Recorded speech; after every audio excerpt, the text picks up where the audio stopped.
Star news Marathi, नवे पाऊल नवी दिशा. शेतकरी म्हणाले 60 लाख रुपये एकर. भाग्यनगरमध्ये राजू शेट्टींच्या भाषणावेळी काय घडलं? शक्तीपीठ विरोधी समिती आक्रमक.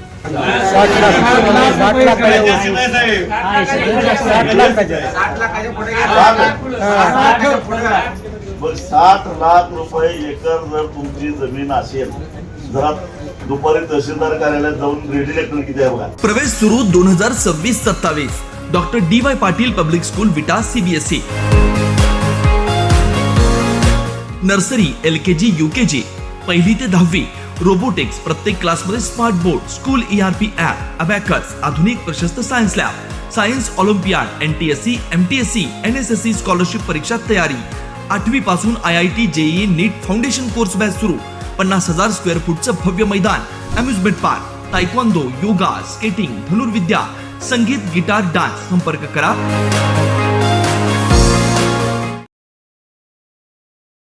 9वी, 10वी, 11वी, 12वी, science, NEET, JEE, CET, NATA अशा सर्व स्पर्धा परीक्षांसाठी नंबर 1 चा पर्याय म्हणजे Shri Rajlakshmi royal academy of science Vita. इथे मिळतो number 1 result, number 1 teaching quality, 3D animated video lectures, live organ biology workshop, number 1 infrastructure, AC, digital classroom, library, study room, expert lectures from various fields, educational tours, exclusive workshop for personality development, olympiad exam, foundation course, लाखो रुपयांची scholarship आणि दत्तक योजनाही. आपल्या पाल्याच्या उज्ज्वल भविष्यासाठी आजच प्रवेश निश्चित करा. विरोध करण्यासाठी गेल्या 3 वर्षापासून आम्ही सातत्यानं याला विरोध करतोय. जे ही विधानसभेची निवडणूक जाहीर व्हायच्या आधीपासून शक्तीपीठ महामार्गाचं चालू होतं आणि त्यावेळपासून विरोधाची भूमिका आम्ही घेतलेली आहे. दरम्यानच्या काळामध्ये आमच्या विरोधाला घाबरून सरकारनं इकडून कौलापूर, सांगलवाडी, बुधगाव इथून जाणारा जो रस्ता होता तो इकडे तुमच्या बाजूला टाकला. अर्थात तो इकडं आणण्यामध्ये तुमच्या शेजारचे साताऱ्याचे मंत्री जयकुमार गोरे, तुमचे आमदारांचं पत्र मी सांगितलं तुम्हाला, ते आमदार, पलीकडचे आमदार, मागचे आमदार, या सगळ्या लोकांनी सरकारकडे पत्रव्यवहार केला हे तुम्हाला माहिती असणं गरजेचं आहे म्हणून मी सांगतोय. आणि तिकडचे लोक विरोध करत असतील तर आमच्याकडनं घेऊन जा. म्हणजे आपल्याकडे एक म्हण आहे, वाटसरूसारखा कोणी शहाणा नसतोय आणि पंचासारखा कोणी उदार नसतोय. पंचगिरी करायला दे की रे, तुला काय होतंय, त्याच्या बाजूला जातोय. तसं यांना कमिशन मिळणार आहे. यांना काय वाटलं की या शक्तीपीठ महामार्ग आपल्या तालुक्यातनं गेला तर आपल्याला त्यातलं काही ना काही मिळेल आणि म्हणून हे सगळं चाललेलं आहे. हे काही तालुक्याचा विकास हे डोकीतनं काढा. मी तुम्हाला एक सूचना देतो की आता इथनं पुढं ते काय करतील, प्रत्येकाला वैयक्तिक भेटून तुमची दिशाभूल करण्याचा प्रयत्न करतील. तुमचं पहिल्यांदा अभिनंदन, पोलिसांना तुम्ही पळवून लावलं. एवढी फौज पळवून लावणं सोपी गोष्ट नाही आहे. ते काम केलं त्याबद्दल तुमचं अभिनंदन. आता ते तुम्हाला तुमच्यातली एकजूट फोडण्यासाठी काय करतील, तुमच्यामध्ये फूट पाडण्याचा प्रयत्न करतील आणि मग आपल्याच काही लोकांना उभं करतील. माझ्या शेतातून जाणार आहे, माझा विरोध नाही, तुझी काय बाबा अडचण, असं आम्हाला कदाचित काही लोक विचारतील सुद्धा. तर आणि त्यासाठी तुम्हाला काय सांगतील, ते भरपूर पैसा मिळणार आहे. मग ते काय म्हणतील, पालखी मार्गाला कोणाची जमीन गेल्यात त्यांच्याकडे चौकशी करा, पैसे किती मिळाले. आता हा मायनी विटा रस्ता आहे, त्याच्या रुंदीकरणाला काय जमीन गेली असेल तर त्याला किती पैसे मिळाले, बरं मग काय अडचणच नाही. पण किंवा मग काही लोक काय सांगतील, कोल्हापूर रस्ता तर रुंदीकरणात चाललंय, त्याला किती पैसे गेले बघा. हा, आणि मग कोटी जे आकडे ऐकल्यानंतर माणूस चलबिचल होतो. अरे ज्याला 5-10 गुंठे गेला आणि पोटभर आले तर काय वाईट आहे, पण ते तसं नाही आहे. लक्षात ठेवा, ते ही कोटी मिळाले का तर मिळाली ही वस्तुस्थिती आहे, पण त्यावेळी कायदा वेगळा होता आणि या चोरांच्या लक्षात आलं की शेतकऱ्यांना भरपूर पैसे मिळायला लागले. त्यामुळे त्यांनी 2017 नंतर कायदा बदललेला आहे आणि त्यामुळे आता तसे पैसे मिळत नाही. पण ते 2017 पूर्वी ज्यांनी जमीन दिल्या त्यांच्याकडे बोट करून तुम्हाला सांगतात की त्यांना बघा एवढं मिळतात. चौकशी करा, पंढरपूरच्या लोकांना विचारा, त्या पालखी मार्गाच्या रस्त्याला विचारा, कवटेमंकाच्या मिळाल्यात असं सांगतात ते. तर ह्याच्यावर अजिबात विश्वास ठेवायचा नाही. जो कोणी सांगायला येतो की नाही, म्हणजे रस्ता तर आपल्याला द्यायचं नाहीच आहे, पण तुमच्या समजुती करता सांगतो की जो तो म्हणाल की नाही माझा एक अमुक अमुक गट नंबर आहे, त्या गट नंबरला किती पैसे मिळणार आहेत, माझं एवढं जर मी जमीन सांग, आकडा सांग. मग ते बोलत नाही. खुलं आवाहन केलं होतं. ते बोलत नाहीत, ते ज्या त्यावेळी बघू म्हणतात. ज्या त्यावेळी बघू म्हणजे काय, एक लक्षात घ्या, जोपर्यंत मोजणी पूर्ण होत नाही तोपर्यंत हे रस्त्याचं गाडं पुढं जात नाही. आणि म्हणून तुम्ही मोजणी करून द्यावी म्हणून ते काय म्हणतात, ज्या त्यावेळी बघू. ज्या त्यावेळी बघू म्हणजे कायमच बघू, काहीच बघत तुमच्या. असं आहे. नाही हे तुम्हाला नकोच आहे, पण एखाद्याचं माल असं पिकत नसल तर त्याला तोंडाला पाणी सुटण्याची शक्यता नाकारता येत नाही. हे लक्षात घ्या. म्हणून मी तुम्हाला आत्ता सांगतोय, द्यायचं तर नाहीच. अहो तुम्ही आता तुम्ही तलावाला जमीन नाही म्हटला, दिला म्हणजे विरोध केला नाही, कॅनलला विरोध केला नाही. तलाव व्हायला पाहिजे का, तर त्याशिवाय परिसरातल्या विहिरीला बोरला पाझर फुटणार नाही, ते गरजेचं आहे. जाऊन दे म्हटला तुम्ही. होय, कारण पुनर्वसनाला दिली, सोलरला पण दिली. का तर दिवसा वीज मिळेल आपल्याला, रात्री आपला आम्हाला नाही दिला हो, कारखान्याला दिली. कारण 5-50 पोरं नोकरीला लागतील ही आशा होती.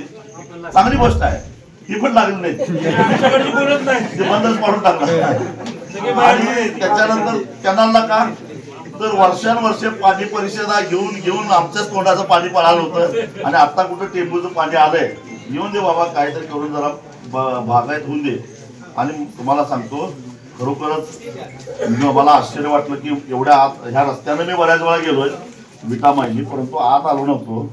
हे सगळं हिरवगार, कारण कधी काळी दुपारी 11 नंतर इथं येऊ वाटत नव्हतं, एवढं सगळं वनवन सगळं असायचं. आणि अशा परिस्थितीमध्ये टेंबूचं पाणी आल्यामुळं सगळा कायापाड झालेला आहे.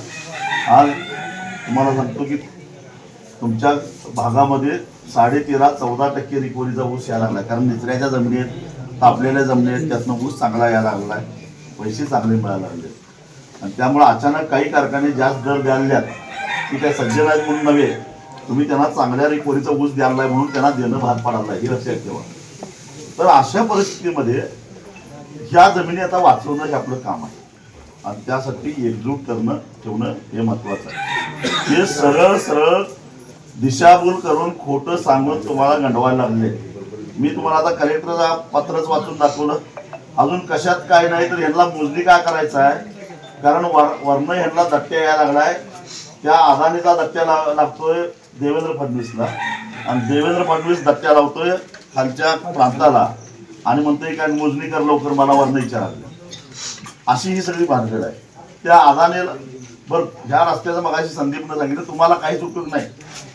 विटा माहिती रस्त्याचा काही प्रमाणात तुम्हाला उपयोग आहे. कारण का, तर त्यामुळं रस्त्याकडे कुणाला तर धाबा काढता येईल, कुणाला काहीतरी एखादं हॉटेल काढता येईल, दुसरं काहीतरी करता येईल, एखादं लग्न कार्य मंगल कार्यालय काढता येईल, 4 पैसे मिळवता येतील रस्त्याकडच्या माणसाला. परंतु शक्तीपीठ महामार्ग मात्र तुमच्या जमिनीच्या उंचीपासून 20-25 फूट उंचावरनं असं जाणार आहे, त्याला भराव पडणार आहे. आणि तो भराव पडला तर आता पाऊस कसा चमत्कारिक वाढायला लागलाय तुम्ही बघताय. पडला तर धो पडतोय, नाहीतर गायब होतोय. आणि धो पडल्यानंतर त्या पावसाचं पाणी पलीकडे कसं जाणार हो, त्या पावसाच्या पाण्याच्या ओढ्या. आणि ते काय करणार, ते काय म्हणतील मग आम्ही तिथं पायपा घालणार आहे की, कुठं घालणार, नकाशात जिथं नोंद आहे ओढापड किंवा असं असं नकाशात नोंद असते, किंवा आपल्या पड असते सातबाऱ्याला वगळी, पण त्याच्याशिवाय सुद्धा वगळी असतात की नाही. हा नकाशा सातबाऱ्यावर नोंद नसलेल्या पण आपल्या प्रत्येकाच्या रानामध्ये बारीक सारीक वगळी असतात. त्या वगळीतलं पाणी पुढे कसं जाणार?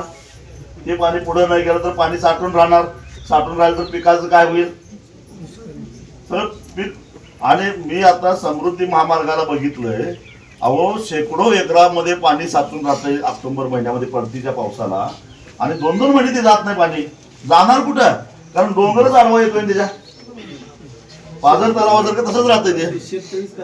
हा, आणि हे काय म्हणतं देवेंद्र फडणवीस, ती पाणी मुरवणार आहे म्हणते जमिनीत. आणि मुरवणार म्हणजे त्याच्या खाली आमचं जातं की सगळं. असलं सगळं ह्या म्हणजे ते शेख चिल्ली सारखे सगळ्या यांच्या कल्पना येत्या. तुम्हाला काय पाणी मुरवायचं असेल तर त्याला वेगळी योजना दाखवा, काय करा, आमचं काय त्याला विरोध नाही. कारण हे आता सांगायला लागलाय, पण वसंतदादांनी आधीच सांगितलं पाणी हरवा आणि पाणी जिरवा. हा, हे काय आता सांगा आमची जर वाढा तर त्याच्याबद्दल काय नाही. पण हे ह्या कवी कल्पना आहेत सगळ्या. त्याच्यामुळे काय पाण्याचा प्रश्न काय सुटणार नाही. दुसरी गोष्ट किमतीचं मगाशी मी सांगत होतो, हा रस्ता पूर्णपणे आडगळीच्या भागातून जातो. आता मला वाटतंय की तुम्ही सगळे सोनं चांदीवाले म्हटल्यानंतर तरी पण बाजारभाव 20-22 लाख रुपये एकर असेल इकडे.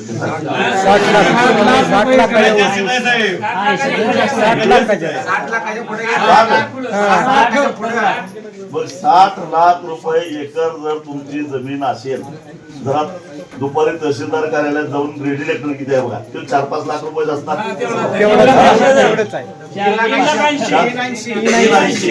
हा, मग आता मी सांगतो करा 380 गुणिले 2 करा, किती झालं? 8 लाख रुपये ते 10 लाख रुपये. 10 लाख, त्यातनं 20% कपात म्हणजे 8 लाख रुपये. ते बी सरकारकडे नाही, ती कुठले देणार उधार मग सवाद 60 लाखाची जमीन तुम्हाला 8 लाखाला द्यायचं असेल, कोणतरी पुढारी सांगतोय म्हणून एकराचं सांगतो, एकराचं नव्हे. तर खुशाल द्यावा जावा, आमचं काय म्हणणं नाही. पण ही अशी फसवाफसवी आहे. मग ही एवढं का लागल्यात पाठीमाग? याचं कारण सांगतो. मगाशी उमेश देशमुख साहेबांनी सांगितलं 1,15,000 कोटी रुपये खर्च करून हे रस्ता करायचं काम चालू आहे. आता बघा 1,15,000 कोटी एवढा मोठा आकडा आहे. त्यातल्या 90% लोकांना ते बिनचूक लिहिता सुद्धा येणार नाही. लिहून दाखवा मला.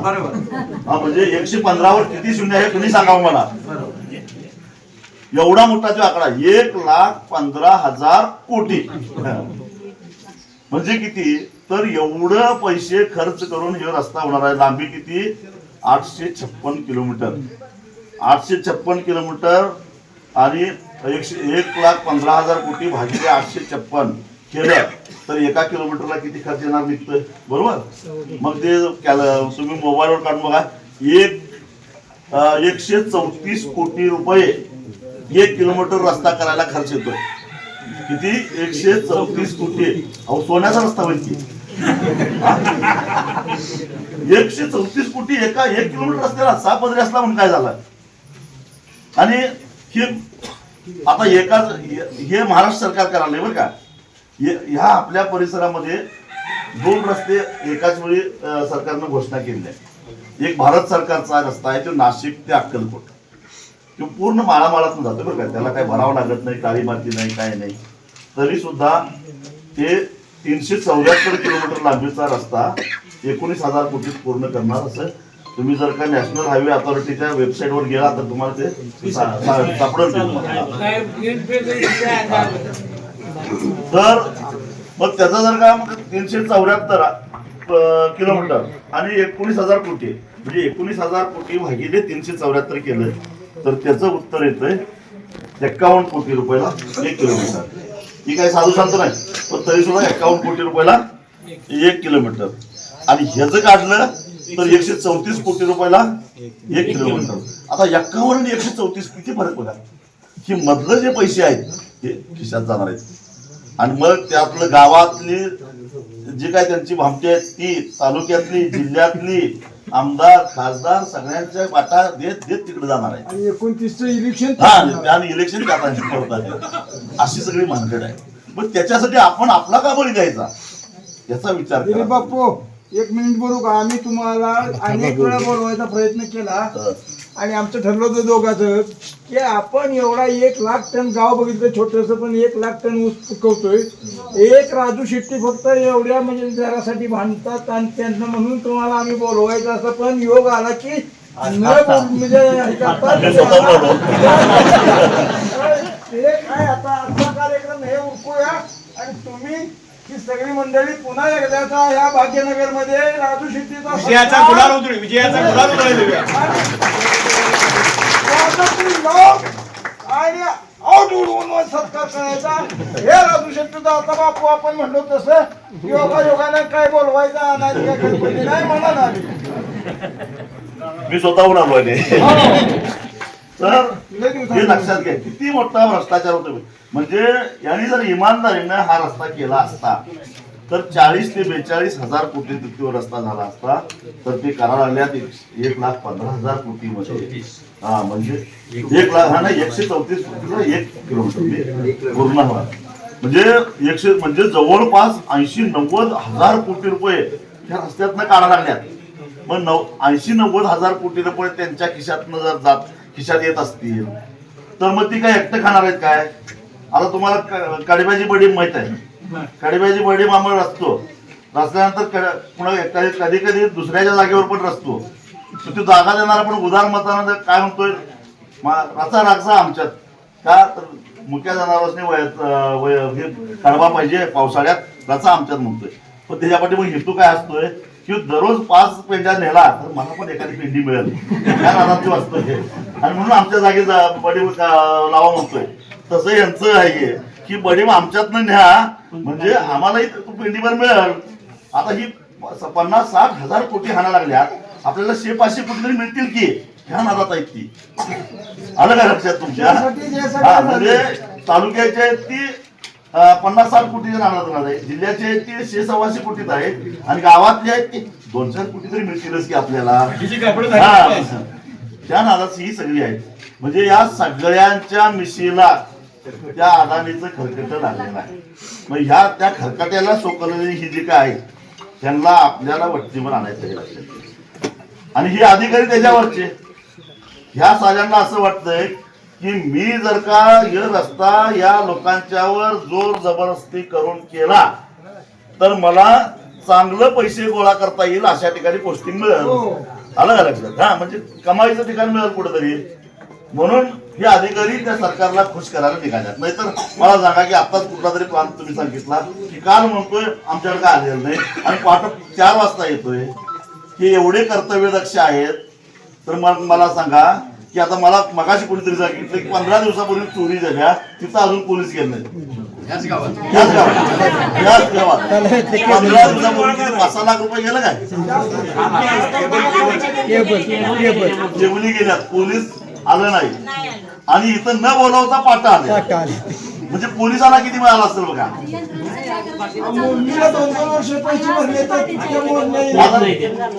तुम्ही रात्रीच्या वेळी पोलीस स्टेशनला एखादी तक्रार घेऊन गेला काय म्हणतात सकाळी म्हणतात का रे चोरावाने आता रात्री का आला मग तुम्ही? आम्ही तक्रार घेऊन आलो तर सकाळी या म्हणता आणि आता मात्र तुम्ही रात्रीचा आलायसा. लाजा वाटत नाहीत काय? म्हणून या अशा पद्धतीनं जर का हे पोलीस सुद्धा वागत असतील मी आणि तो हे जिल्हा पोलीस प्रमुख तर ते खास मुख्यमंत्र्यांना पाठवलेला आहे. लक्षात ठेवा या तुमच्या शक्तीपीठासाठीच पाठवलेला आहे त्यानं. हे मला आधीच वास त्याचा आलेला होता. या माणसानं तिकडं जरांगेच्या आंदोलनामध्ये पहाटे जाऊन त्याला पहाटे जायची सवय आहे. हा तिथं जाऊन लाठीचार्ज करून ते आंदोलन पळवून लावण्याचा प्रयत्न केला. त्याच्यानंतर साताऱ्याच्या त्या पालकमंत्र्याला अहो पालकमंत्र्याच्या हाताखाली SP काम करत असते की नाही. हा आता मला सांगा की बापू तुम्ही शाळेचे चेअरमन आहे तुमच्या मास्तरने तुम्हाला धक्काबुक्की केलं तर कसं वाटेल? अहो पालकमंत्री म्हणजे प्रशासनाचा प्रमुख झाला ना त्याला SP धक्काबुक्की करतोय आणि ते पालकमंत्री पण एवढं निर्लज्ज त्याला काय वाटत नाही त्याचं. हे असलं सगळं हे म्हणजे सत्तेला लालचावलेली सगळी माणसं आहे. मग अशा या लोकांना किंमत द्यायचं कारणच काय? मला ही बातमी रात्रीच लागलेली होती, म्हणून मी संदीपला म्हटलं की हे पहाटे त्यांना टायमिंग दिलेलं होतं 3 वाजता विट्याच्या पोलीस स्टेशनला सगळ्यांनी चार्ज घ्यायचा आणि पहाटे जाऊन लोक झोपलेले आहेत तोपर्यंत हे करायचं, काय सर्वे करायचा. परंतु तुम्ही तो प्रयत्न हाणून पाडला. इथनं पुढं सुद्धा डोळ्यात तेल घालून आपल्याला राहिलं पाहिजे. हे अशी ही पिलावळ सारखी सारखी येत राहणार. मगाशी मी सांगता एक मुद्दा राहिला. अहो, या रस्त्याला अलीकडनं पलीकडे जायला काही नाही. या रस्त्यावर एक तर कंपाऊंड असल्यामुळं आपल्याला त्याचा सायकल नाही, रिक्षा नाही, बैलगाडी नाही, चालत सुद्धा तुम्हाला जायचा अधिकार त्या रस्त्यावर नाही आहे. त्यामुळे आपल्याला कुत्र्याला सुद्धा नाही, होय, आपणाला नव्हे कुत्र्याला सुद्धा नाही, होय, कुत्र्याला सुद्धा नाही आहे. रस्त्यावर जाऊ शकतो. हा, जाऊ शकत नाही कुणी तुम्ही. जाऊ शकत नाही. म्हणून कुत्री मोजायला येते आपल्याकडे. त्यामुळं किंवा रस्ता आपल्या काय उपयोगाचा नाही. या रस्त्यावर जर का तुम्हाला पुढे जायचं असलं तर इथनं खाली माळशिरस तालुक्यातल्या निमगावला जायचं, तिथं एक जंक्शन होणार. नाहीतर पाठीमाग भोगावला जायचं, तिथं एक जंक्शन आहे. त्याच्याशिवाय रस्त्यावर जाता पण येत नाही, रस्त्यातनं बाहेरही पडता येत नाही. असा एक्सपिरियन्स आहे. याचा काय आपल्याला उपयोग नाही. आपण आज तुम्ही ज्या पद्धतीनं एकजुटीनं लढला आणि बाकीच्यांना पण मी सांगतो, ज्यांची जमीन जाणार नाही त्यांनी काही निवांत राहायचं कारण नाही. जे जात्यात आहेत बाकीचे सुपात आहेत. कारण त्यांचा दुसरा प्लॅन असा आहे की एकदा एक्सप्रेस हायवे झाला तर हा सगळा परिसर इंडस्ट्रीयल कॉरिडॉर करायचा आहे. इंडस्ट्रीयल कॉरिडॉर म्हणजे काय, तर इतर सगळे उद्योगधंदे आणायचे. मग उद्योगधंदे आणण्यासाठी तुमच्या जमिनी आणि घेणारच आहेत. म्हणजे आता रस्त्याला ज्यांची जमीन जात्या त्यांची घेणार आणि मग एकदा रस्ता पूर्ण झाला की बाकीच्यांची घेणार. मग त्यावेळी तुम्ही हसत राहणार, कारण आता तुम्ही रडालाय त्यावेळी ते रडत राहणार. म्हणून ज्यांची जमीन जाणार नाही तेही आणि ज्यांची जमीन जाणार आहे तेही, आणि गावागावाच्या फायद्या होणार आहेत. गाव एकीकडे, जमीन दुसरीकडे, निम्मी जमीन या बाजूला, निम्मी जमीन त्या बाजूला. म्हणून अख्ख्या गावानं एक होऊन या गोष्टीचा प्रतिकार करायचा आहे. तो करा, एवढं सांगतो. कारण आता कुठं आपल्या जमिनी बागायती व्हायला लागलेल्या आहेत आणि ही टोळधाड जर अशा पद्धतीने आली तर हा धोका आहे. क्रांतिशील नागनाथांना नायकोडे म्हणा, जी.डी. बापू लाड म्हणा, गणपतराव देशमुख म्हणा, यावेळी किती पाणी परिषदा घेतल्या ह्या परिसरामध्ये पाणी यावं म्हणून. किती पाणी परिषदा घेतली. पाणी परिषदेमध्ये भाषण करून त्यांचा घसा सुकला. ते बिचारे आज कोणी आहेत, संपतराव देशमुख म्हणा, किती किती परिषदा घेतल्या हो. त्यामुळे कुठेही पाणी आलेलं आहे. काही आपोआप आलेलं नाही आहे टेम्पो योजनेचं पाणी. त्यांच्या बाळानं सुद्धा काय त्यात केलं नाही. करणारे नागनाथांना यासाठी मी तुम्हाला सांगतो, पाणी जनक आहेत. होय, गणपतराव देशमुख नागनाथांना हेच त्याचे प्रणेते. बाकीच्यांचं ही सगळी काही नव्हती. मला माहित आहे की मी सगळ्या पाणी परिषदेला पूर्वी येत होतो. संपतराव देशमुख एक माणसाला माहित नसते असं नाही. उसासाठी म्हणणारा कोण तर राजू शेट्टी लोक फोडलं एकदा तिने, आणि उसवाली मात्र पैसे आम्हाला. त्यावेळी संपतराव देशमुख आणि मनोहर जोशीला सांगितलंय टेंबू योजनेचं काय सांगा, मग तुम्हाला सरकारमध्ये आणतो. बरोबर आहे की नाही. म्हणून कुठे हे पाणी आलंय. आणि त्यावेळी सरकार अल्पमतात होतं आणि संपतराव देशमुख हो नको, मला पाणी पाहिजे माझ्या तालुक्याला माझ्याला पाणी पाहिजे आणि मला मंत्रीपद नको. शिवाजीराव नाईकाला तेव्हा मंत्री केलं, संपतरावांना मंत्रीपद द्यावं. हा इतिहास आहे. 11 आमदार माझे हे खरे पाण्याचे हे आहे. त्यामुळं आम्ही काय ज्यांनी केलं त्याला केलं म्हणणार. हो, आपल्या परिसरातील लेटेस्ट बातम्या पाहण्यासाठी स्टार न्यूज मराठी यूट्यूब चॅनलला आत्ताच सबस्क्राईब करा.